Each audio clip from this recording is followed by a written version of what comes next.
I'd like to take this opportunity to say thank you also for the kind messages of support for Catherine. Good morning, everyone, and I'm honoured to be here today. The official opening of the first permanent humanitarian memorial, a physical recognition of the courage and sacrifice. Hello everyone, welcome back to the channel where the echoes of royal history meet the pulse of modern Britain, and every announcement feels like a page turning in the grand story of the crown. Today, we are stepping into a moment that has the nation holding its breath, a revelation that blends triumph, symbolism, and just a touch of palace intrigue. Prince William has unveiled a project so ambitious it has united voices from every corner of the United Kingdom, drawing cheers from environmentalists to everyday families dreaming of a greener tomorrow. But woven into this bold initiative is something even more poignant, a tribute to Princess Catherine that stands tall in the heart of Kensington Palace Gardens, a beacon of her enduring spirit that has quietly eclipsed earlier whispers of other royal honours. Before we unpack this layered narrative, hit that like button if you are as captivated by the royals as I am, and subscribe to stay ahead of the curve on these unfolding dramas. Let us start at the beginning, because to understand the warmth of this welcome, we need to trace the threads back to a time when doubt lingered like morning mist over the Thames. It was just a few short months ago, in the crisp air of early spring 2025, when the royal calendar seemed poised for another cycle of tradition without much spark. King Charles, ever the steward of change, had been championing his own visions for sustainability, but the weight of his reign carried echoes of division from years past. Prince William, stepping ever more firmly into his role as the architect of the monarchy's future, had been quietly rallying support for initiatives that spoke to his deepest convictions. The Earthshot Prize, his brainchild launched back in 2021, had already transformed from a hopeful experiment into a global force, awarding millions to innovators tackling the planet's toughest challenges. Yet, as the 5th anniversary approached, whispers in Westminster and beyond suggested it might be time for something bigger, a project that could etch William's legacy not just in awards ceremonies, but in the very soil of Britain. Insiders hinted at expansions, partnerships that would bring the prize's impact home, creating jobs, restoring habitats, and fostering community-led green revolutions right here on these shores. The public, weary from years of economic strain and climate alerts, was ready for a royal who did not just speak of hope, but built it with his own hands. What no one quite anticipated was how personally charged this announcement would become. Catherine, the Princess of Wales, had been the quiet force behind much of William's drive, her own work in early childhood development and mental health weaving seamlessly into the environmental ethos. Her resilience through health challenges in recent years had not gone unnoticed. It had inspired a nation grappling with its own vulnerabilities. As details leaked from Clarence House meetings, the anticipation built like a summer storm. Would this be merely an upgrade to the Earthshot framework, or a full-fledged national endeavour? The answer, when it came, landed with the grace of a well-timed solstice, revealing not just policy, but poetry in stone and soil. Picture this, a sun-drenched morning in late September 2025, the kind where the leaves on the mole turn just enough gold to remind us autumn is knocking. Prince William stands before a sea of cameras at a newly restored wetland in the Norfolk Broads, his voice steady yet infused with that rare spark of unfiltered passion. Today, he declares, we launch the homegrown Earthshot Initiative, a pledge to regenerate 100 community spaces across the United Kingdom by 2030, turning urban eyesores into thriving ecosystems that heal both our land and our people. The crowd erupts, not in polite applause, but in genuine roars of approval, from schoolchildren clutching handmade signs to politicians who had long debated such measures in echoing chambers. It is a masterstroke, blending the global reach of Earthshot with hyper-local action, pocket parks in Manchester's high-rises, wildflower meadows along Liverpool's docks, and sensory gardens in London's forgotten corners, all funded through public-private partnerships and royal seed capital. The response is immediate and overwhelming. Social media lights up with hashtags like #WilliamForTheWin and #GreenCrown, trending higher than any royal wedding ever did. Newspapers from The Guardian to the Daily Mail run front-page spreads, hailing it as the project that proves the monarchy matters. Polls conducted overnight show approval ratings for William soaring past 80%, a figure that even the most optimistic courtiers had not dared predict. Families share stories of how similar small-scale green projects in their neighbourhoods have mended community bonds, reduced stress, and given children a tangible stake in their future. One mother from Birmingham, interviewed on BBC Breakfast, tears up as she says, "This is not just about trees. It is about giving my kids a world they can believe in again." Environmental groups, often sceptical of royal involvement, issue statements of full-throated support, with one director noting, "William is not playing at this. He is leading with the authenticity we have craved." But beneath the cheers lies a deeper current, one that ties directly to Catherine's influence. The initiative's core pillar, dubbed Roots of Resilience, explicitly draws from her mental health advocacy, emphasizing how access to nature combats isolation and fosters emotional strength. William credits her openly in his speech, calling her the heartbeat of this vision, a line that draws misty eyes from the front rows. It is a public affirmation of partnership, but also a subtle nod to her pivotal role in steering the family through turbulent waters. As the day unfolds, with virtual town halls and live streams pulling in millions, the project cements William's image as a forward-thinking heir, one who listens to the people's pulse rather than dictating from afar. Yet, this is only the overture. The true harmony reveals itself in the gardens of Kensington, where symbols speak louder than speeches. As the homegrown Earthshot buzz settles into sustained national conversation, another thread emerges. One spun from the delicate fabric of royal commemoration. For months, palace corridors had hummed with talk of tributes, honours to mark milestones in the Windsor era. King Charles, in his reflective phase, had reportedly floated ideas for statues and plaques to honour those who had weathered the crown's storms alongside him. Names floated like autumn leaves, loyal aides, steadfast supporters, and yes, even Queen Camilla, whose own journey from pariah to consort had been the stuff of tabloid tomes. Early sketches circulated among select journalists, depicting a bronze figure of Camilla in the formal gardens of Buckingham, poised with a book in hand to symbolise her literary patronage. It was meant as a quiet nod to her stabilising presence, but the leaks ignited a firestorm of debate.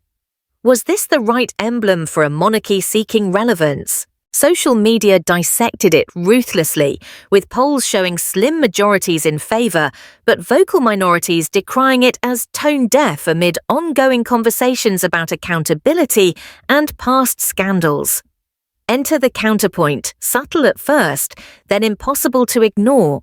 Sources within the Wales household began dropping hints of an alternative vision, one rooted not in individual glorification, but in collective healing. Kensington Palace, long Catherine's domain during their years there, became the focal point. The gardens, with their sunken garden already a shrine to Diana's memory, offered fertile ground for something new. Architects and landscape designers, sworn to secrecy, worked through sleepless nights on blueprints that blended horticulture with artistry. The result? Not a cold statue, but a living monument, the Catherine Grove, a winding labyrinth of native plantings, reflective pools, and interactive installations dedicated to mental well-being and environmental stewardship. At its heart stands a symbolic sculpture, a graceful abstract form evoking a blooming lotus rising from still waters, inscribed simply with "Strength in Stillness, Catherine 2025. Unveiled quietly during the Earthshot launch's evening reception, it catches the light of setting sun like a promise fulfilled. The choice is electric in its implications. By opting for Kensington over Buckingham, William signals a reclamation of spaces tied to his mother's legacy, now extended through his wife's unyielding grace. No fanfare, no red carpets, just an invitation to the public to wander and reflect, starting with free guided walks for local schools. The press, sensing the shift, pivots swiftly. Headlines evolve from Camilla's bronze dream deferred to Catherine's Grove, a garden of grace, framing it as a triumph of substance over spectacle. Royal watchers pore over the details, the lotus motif drawn from Catherine's own watercolours, the plant selections echoing her childhood favourites from Norfolk. It is a tribute that breathes, changes with the seasons, inviting touch and contemplation rather than distant admiration. And in that invitation lies the real power, a reminder that true legacy grows from the ground up. Dawn breaks over Kensington on the day of the official unveiling, October 3rd, 2025, with a soft fog lifting to reveal clusters of early visitors already gathering at the gates. William and Catherine arrive hand in hand, their children trailing with wide-eyed curiosity, George clutching a small notebook as if ready to sketch the scene. The ceremony is intimate by royal standards, a handful of dignitaries, mental health advocates, and green-thumbed volunteers, all under a canopy of autumnal oaks. William speaks first, his words measured yet warm, linking the Grove to the homegrown project with effortless eloquence. This space, he says, is Catherine's gift to us all, a testament to how nurturing our inner worlds strengthens our outer ones. It stands not as a monument to one, but a mirror for many. Catherine follows, her voice soft but resonant, sharing a story of a hospital garden visit during her recovery that reignited her passion for such sanctuaries. The crowd leans in, hanging on every pause, every glimpse of vulnerability turned to victory. As the silk drape falls from the central sculpture, gasps ripple through the air. The lotus gleams, its petals forged from recycled metals sourced from earthshot partner foundries, each curve catching the light to project subtle patterns of leaves and waves onto the surrounding paths. Benches etched with uplifting quotes from Catherine's speeches dot the perimeter, while hidden speakers play ambient sounds of rustling foliage and gentle streams designed for mindfulness sessions. It is interactive genius. QR codes lead to app-guided meditations, and seasonal plantings rotate to teach biodiversity. The public response is a tidal wave of positivity, with Instagram feeds flooding with selfies amid the blooms, captioned, "Healing in the Heart of History." Celebrities from Emma Watson to David Attenborough lend their voices, the latter calling it a poetic fusion of ecology and empathy. Yet this is no isolated event. It dovetails perfectly with the broader project.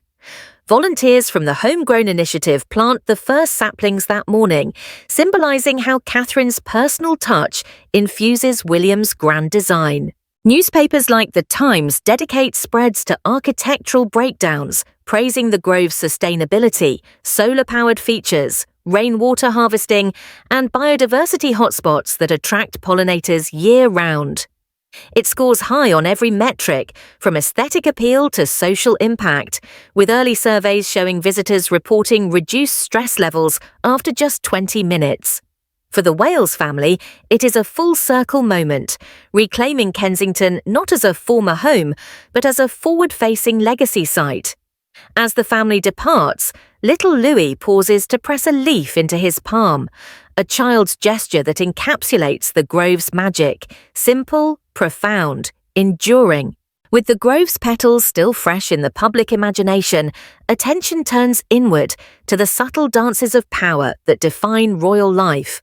Queen Camilla, ever the observer of shifting tides, had watched the statue discussions unfold with a mix of quiet optimism and guarded realism.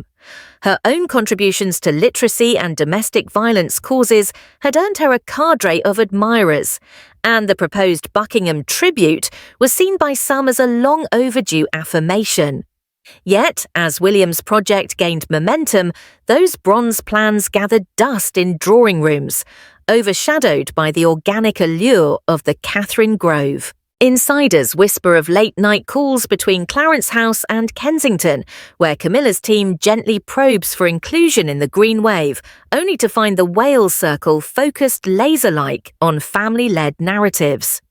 It is not outright conflict, but a wary recalibration, with Camilla's advisors urging a pivot toward collaborative events that blend her bookish charms with Catherine's empathetic outreach.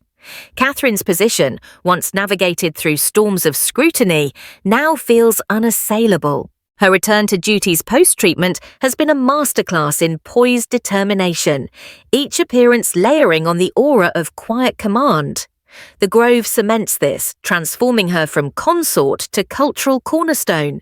Royal correspondents note how it echoes Diana's sunken garden, but with a modern twist, less elegy, more empowerment. Camilla, for her part, responds with characteristic pragmatism, hosting a reading circle in the Grove's shadow weeks later, framing it as bridging pages and petals. Yet, beneath the smiles at joint engagements, there is a flicker of caution. Reports surface of Camilla consulting old allies about protocol precedents, ensuring her role as Queen Consort remains etched in stone, even as Catherine's symbols bloom eternally. One source close to the Queen confides, "She respects the shift, but knows the garden's roots run deep. It is a reminder that legacies layer, not replace."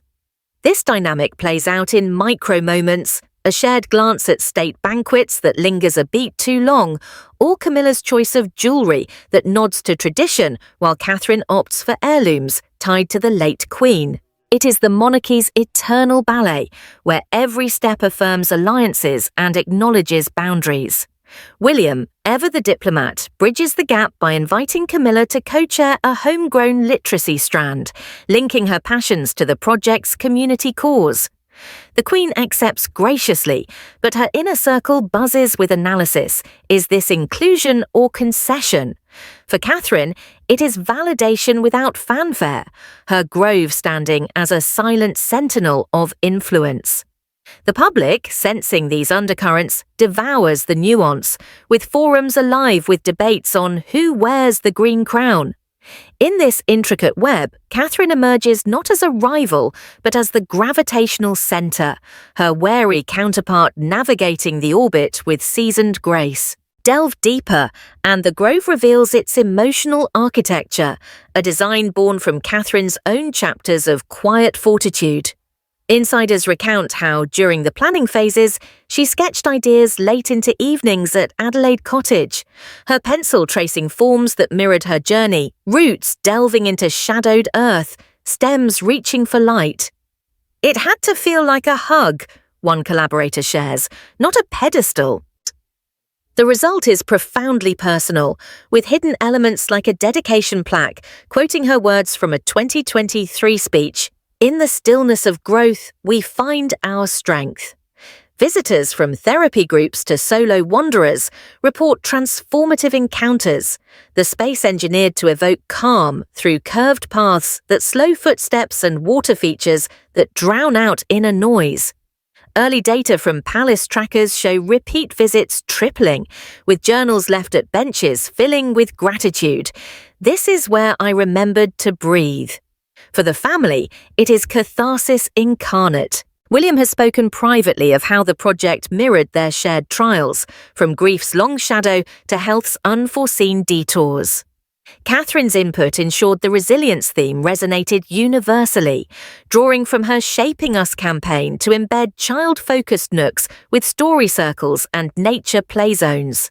George, now 12, contributes by leading junior tours, his natural ease channeling his mother's warmth. It is a healing helix, where public service mends private wounds, the Grove becoming a verdant vault for memories remade. Camilla, observing from afar, extends olive branches through joint charities, her wariness softening into mutual respect as shared events highlight complementary strengths. One evening, Gala sees them side by side, toasting the initiative, the air thick with unspoken accord. The Crown thrives on such balances. This emotional core extends to the nation's psyche, the project and monument arriving like balm after years of fracture. Polls reflect a monarchy reborn in relevance, with Catherine's approval eclipsing predecessors, her grove a touchstone for a generation seeking solace in green spaces. It whispers that vulnerability is not weakness, but the soil from which true power grows, a lesson the royals live aloud. As leaves turn and the homegrown initiative takes root with pilot sites sprouting nationwide, the broader blueprint emerges, a monarchy reimagined through deliberate dirt-under-the-nails action.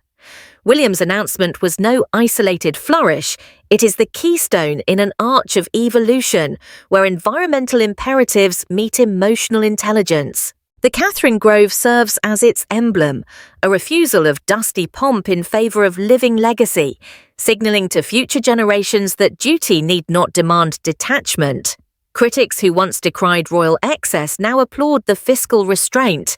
No taxpayer footing for the sculpture, all funded through earthshot endowments and private donors. A nod to transparency that quiets old gripes. Camilla's wariness, while palpable, fuels a necessary tension, pushing all parties toward sharper definitions of role. Her pivot to supportive patronage, hosting Grove-inspired literacy drives, underscores a court where competition yields to collaboration, albeit with eyes wide open. For Catherine, it is coronation without the crown, her position as the family's moral compass, now architecturally affirmed, ensures her voice echoes in policy rooms and public hearts alike. William's project amplifies this, weaving her threads into the national fabric, from school curricula on resilience gardens to corporate pledges for urban greening. The British people welcoming this duo with open arms see not relics, but reformers, their cheers a mandate for more. This shift ripples outward, challenging global peers to match such grounded grandeur. As winter approaches, with the Grove's evergreens promising year-round refuge, it stands as prophecy, a crown that bends with the wind, rooted yet reaching, where symbols like lotuses bloom eternal. And there you have it, a tale of triumph tilled from tradition's soil, where William's vision and Catherine's grace plant seeds for a monarchy that feels alive, approachable, unbreakable. The homegrown earthshot and its garden heart challenge us to ask, can the royals truly lead by example in an age of skepticism? Do you view the Catherine Grove as the perfect pivot toward a greener, gentler crown, or does it stir concerns of favouritism in the family fold? Drop your thoughts in the comments, we devour every one. Like if this deep dive sparked your royal fire, share with a fellow enthusiast, and subscribe for the next chapter in Windsor's winding story. Until then, keep watching the gardens grow.